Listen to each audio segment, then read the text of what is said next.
And one of the questions that I got in for this episode was from someone who said it wasn't in a confrontational way at all, but she was like, I don't understand. So you're saying that you aren't going to morally exclude racists, misogynists, and homophobes. Is that like really how you feel?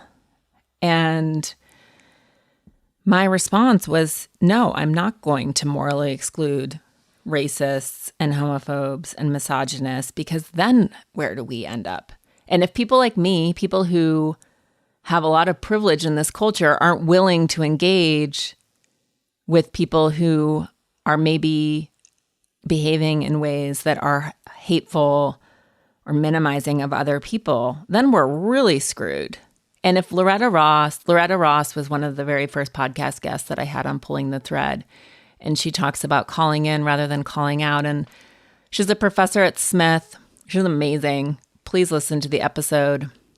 And she's a survivor of rape and obviously a tremendous amount of racism. And her work, she would go and work with ex-rapists and clanners, past and present, in prison.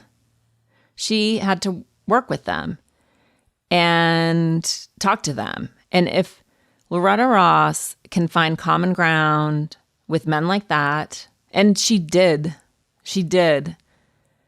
you know, she writes or talks about how there are a certain percentage of the population that are unreachable, but it's a pretty small percentage. And mostly there's a huge Venn diagram of overlapping values and beliefs. There's a lot of space. There's a lot of ground, not in between us, but that we're all standing on.